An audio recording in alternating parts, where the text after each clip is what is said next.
Hey everyone, and welcome to this explainer. Today we're diving into something completely out of left field, a highly unconventional text that actually re-examines one of the foundational theories of modern economics.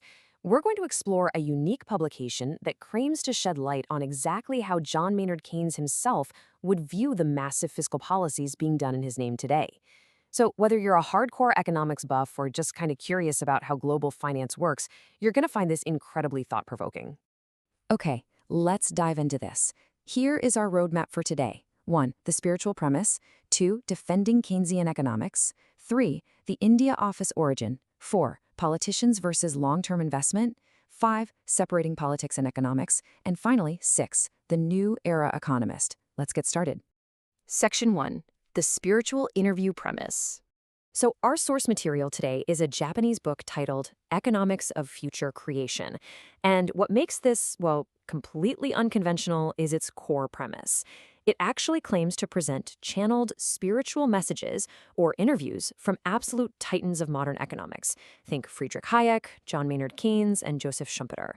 It basically seeks their wisdom from beyond the grave to figure out modern economic stagnation, mostly focusing on Japan, but honestly, it has massive applications for the entire developed world. For our explainer today, we are zeroing in strictly on Chapter 2, dated April 20, 2010, which focuses on the ideal form of public investment.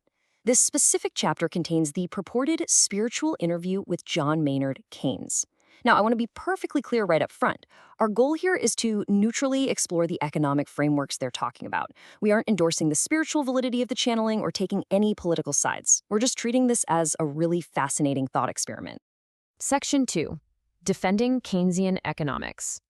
Nowadays, when you hear the term Keynesian economics, you probably instantly think of endless government deficit spending, right? You look around the developed world and massive national debts have just piled up everywhere. And very often, critics point the finger squarely at Keynes. They argue that his theory of government intervention essentially just handed politicians a blank check.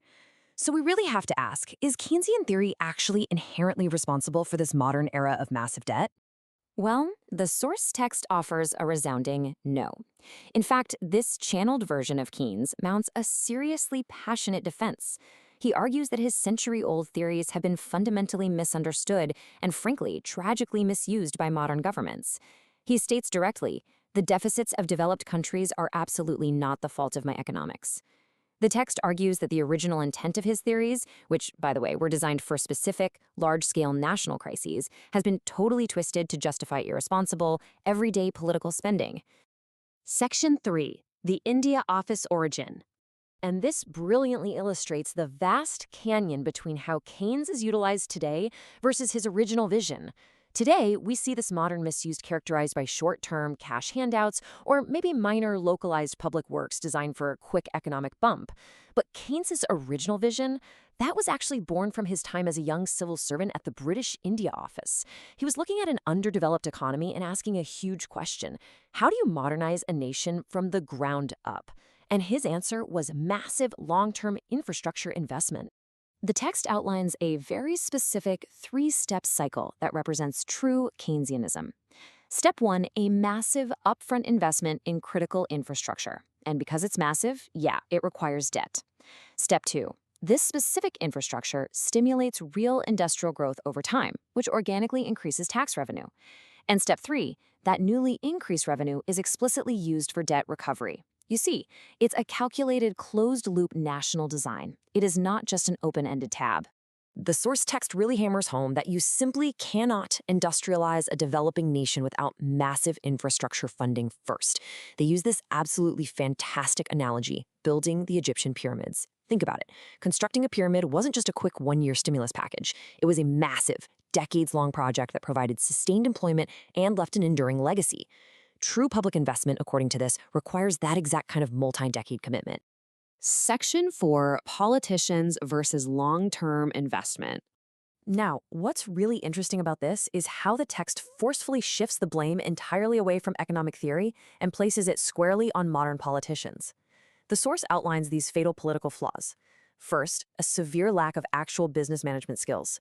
Second, this hyper-focus on short-term election cycles, which results in those popularity-grabbing handouts, rather than structural growth. And finally, politicians leaving office with zero accountability for the actual return on those investments. Section 5. Separating Politics and Economics. To fix this, the source proposes a structural concept called the separation of politics and economics, or sekibunri in Japanese. Basically, this means structurally ensuring that vital national infrastructure projects are completely shielded from the rapid, super volatile turnover of election cycles. Think about it. If a country decides it needs a massive new high-speed rail network, that decision shouldn't be derailed just because the ruling political party changes 2 years into a 20-year project. These investments must not become mere tools for political point scoring. To really drive this point home, the text asserts Keynesian economics requires looking at a span of 50 to 100 years. Rebuilding or modernizing an entire nation is generational work. It demands a long-term perspective that just inherently outlasts any single political administration. If you're constantly starting and stopping massive public works based on the whims of current polling data, well, you generate massive debt without ever reaping the long-term industrial benefits that actually pay that debt off. Section 6. The New Era Economist. So, the crucial point here is that the text believes modern economists have become far too one-dimensional. To be what they call a new era economist, you actually need 3 perfectly balanced traits. First, a mathematical brain for all that complex quantitative analysis. Second, an eye for business practice, meaning you understand human psychology. And third, both of those absolutely must be governed by strong ethics.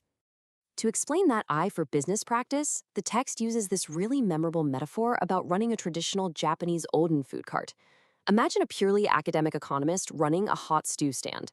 They might mathematically deduce, hey, I should sell Oden year-round. But when the blazing summer heat hits, they'd stubbornly stick to their spreadsheets and go bankrupt. A true business person adapts and starts selling shaved ice, right? The argument is that economists who know high-level math but lack real-world adaptable street smarts will ultimately design failing national policies. Furthermore, the source asserts that even if you have those brilliant math skills, and even if you have that sharp business acumen, it can all lead to total catastrophe if it's not grounded in strict, uncompromising ethics. A new era economist must actively reject unethical means of acquiring wealth. The text warns us that without a moral compass focusing on true value creation, the financial sector can easily just slide into producing clever mathematical traps that generate short-term profits for a few people, but eventually completely collapse the wider economy. So we've seen how this fascinating text defends Keynes by putting the blame on short-term political mismanagement. It proposes a 100-year perspective shielded by a strict separation of politics and economics. But here is a provocative question to leave you with. In our highly polarized, constantly campaigning modern world, can democracies truly achieve this separation? Can we actually put long-term national design ahead of short-term political survival? It's a profound question raised by a very unconventional source. Thank you so much for joining me on this explainer, and remember to keep questioning the structures around you.